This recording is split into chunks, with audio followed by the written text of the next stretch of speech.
Hey guys, my name is Brendan DeWin. This is my genetics project on phenylketonuria, otherwise abbreviated as PKU. I kind of chose this project or this topic due to never really knowing what PKU was before researching it and kind of wanting to pick a topic that other students might not know about as well and is kind of less common than other major disorders. So let's hop right into it. Okay, so a brief description of PKU. It is a rare inherited metabolic disorder that prevents the body from metabolizing the amino acid phenylalanine. Um, PKU is caused by a change in the phenylalanine hydroxylase. Jeez. Um, the phenylalanine hydroxylase gene, otherwise known as the PAH gene. This gene helps create the enzyme needed to break down phenylalanine. And then obviously throughout this presentation, we'll get more in depth about what PKU is, the signs and symptoms, everything like that as well. So the prevalence of PKU approximately affects 0.45 million people worldwide.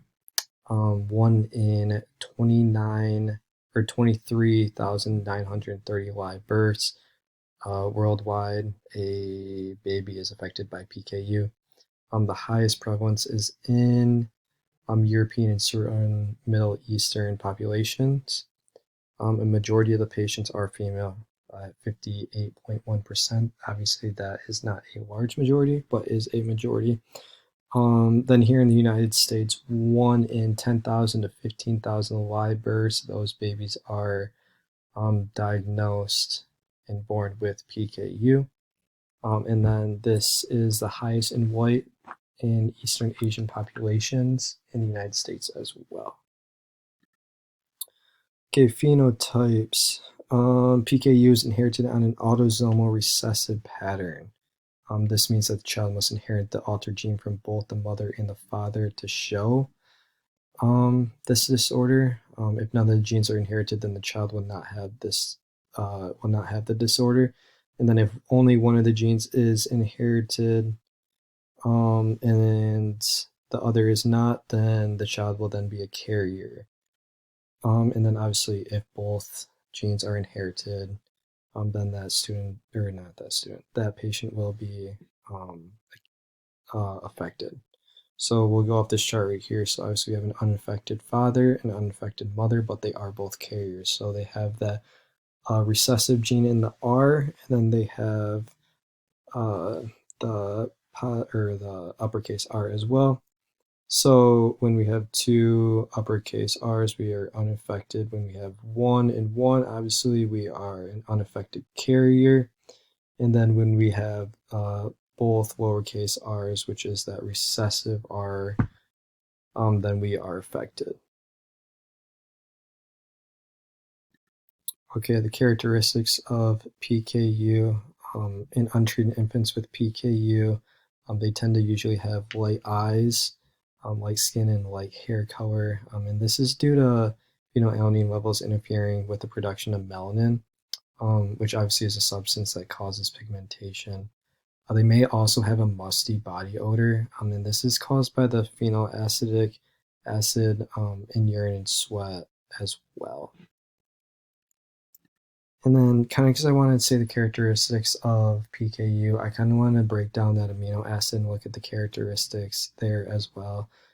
So obviously, PKU being a rare genetic disorder, you get that buildup of this amino acid in the body.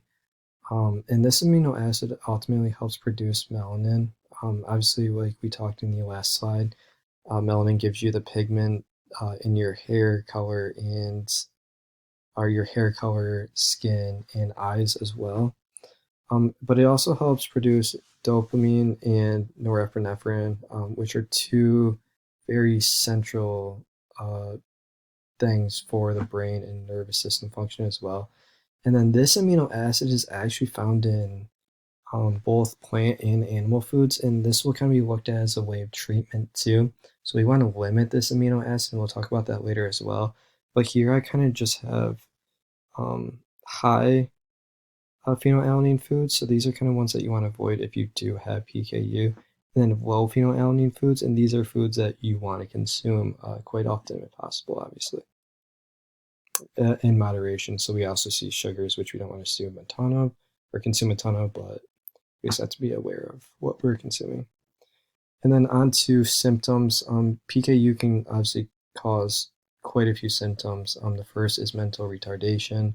The second is organ damage. The third is unusual posture, learning disabilities, behavioral difficulties, growth failure, poor skin pigmentation, microcephaly,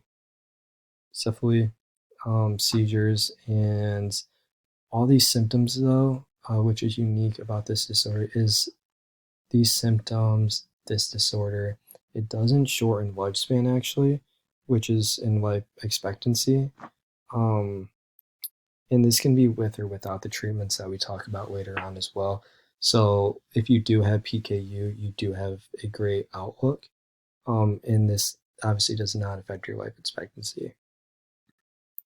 Okay, so we got inheritance next. Obviously, we talked about autosomal recessive disorder. We won't go through all of that like we just did. It's homozygous recessive. Both mother and father, like we talked about, must be carriers. And it's possible for a parent, like we said too, with that big R, little r, to be a carrier but not be affected by the disorder as well.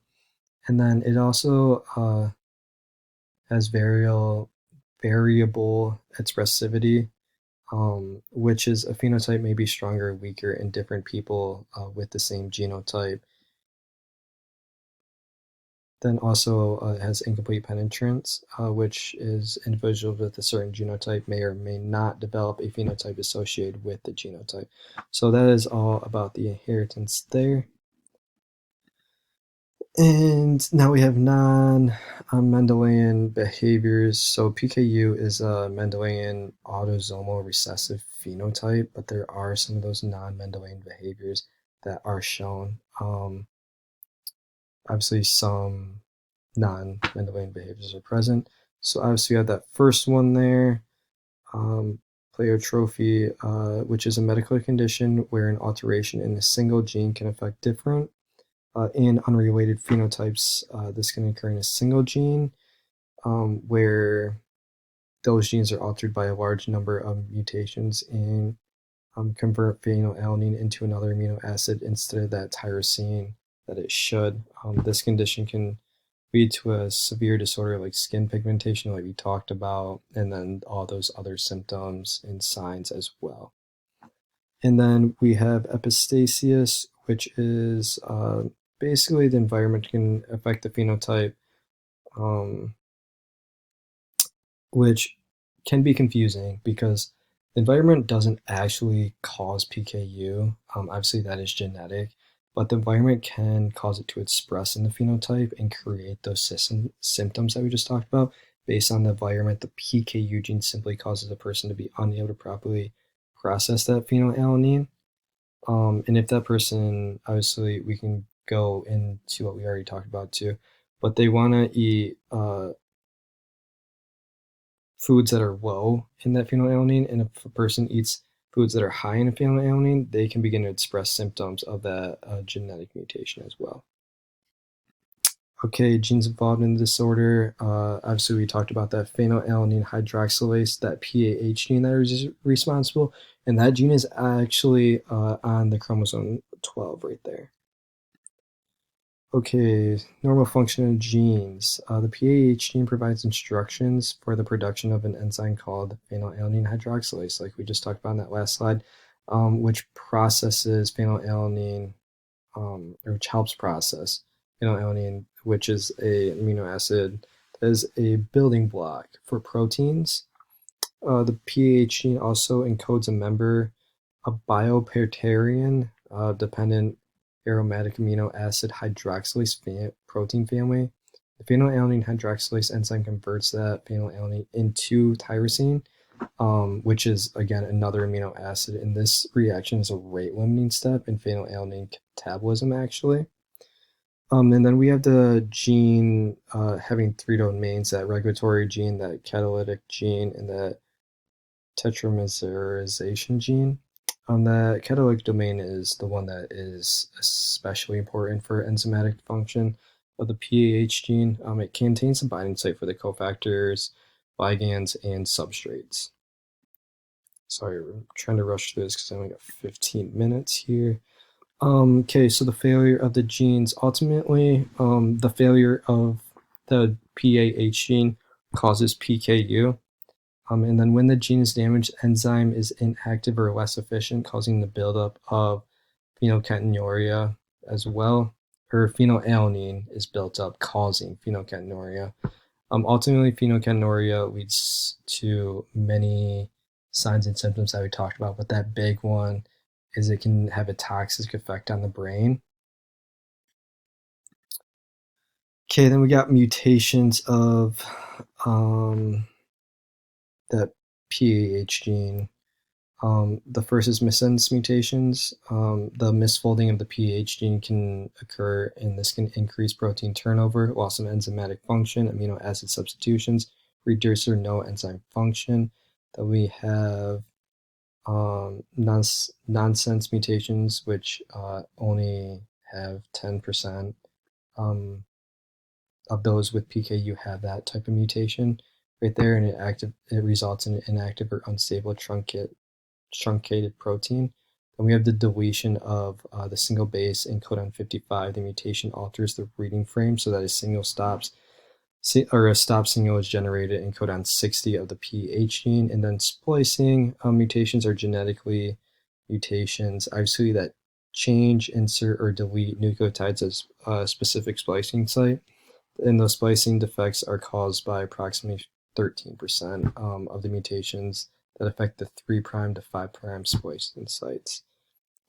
And then the most common allele found in people of European descent of PKU is a single base mutation. That mutation is a GT to AT in the DNA sense strand, which changes 5' GU to that 5' AU in the splice donor site of intron 12. Okay, diagnosis of this disorder. Obviously, a test is done at birth. All 50 states require. It's done so by the Guthrie test, which is often taken in the heel or crook of the arm. Then, if positive, it is confirmed by plasma samples. Regular blood tests will be done following if they are positive to see the amount of phenylalanine in the blood. And then, obviously, they will continue to do these tests. And then going back on that Guthrie test, that test was actually invented in 1962 in Buffalo, New York. So it's pretty interesting. It's been around for a while as well. So prognosis, obviously we talked about this a little bit above too. So lifelong condition, intellectual disabilities if left untreated, and then most live a healthy life with early diagnosis and treatment. And then obviously there's several treatment options that we will go over pretty quick here, but again, it does not shorten the lifespan of an individual. Then treatment of PKU. There's no cure for this disorder, but there are ways to treat it and kind of help manage it.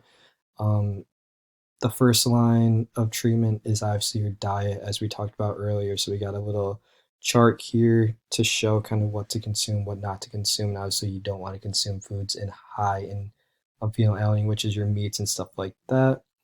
And then obviously special formula to control protein intake can be taken in supplementation for older individuals to ensure enough protein is consumed.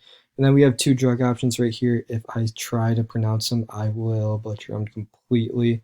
So that first one here that I'm highlighting right there, that aproterian dihydrochloride, maybe said that right, is a synthetic form of BH4 and then the cofactor for PH4, and it involves enzyme efficiency. The main goal is to keep plasma phenylalanine levels within 120 to 360 for children. And then obviously that second one right here, which works together with Kuvan and metabolizes phenylalanine. And then we're going to go quick here. Latest treatment for PKU is a novel enzyme therapy by the FDA, approved in 2018.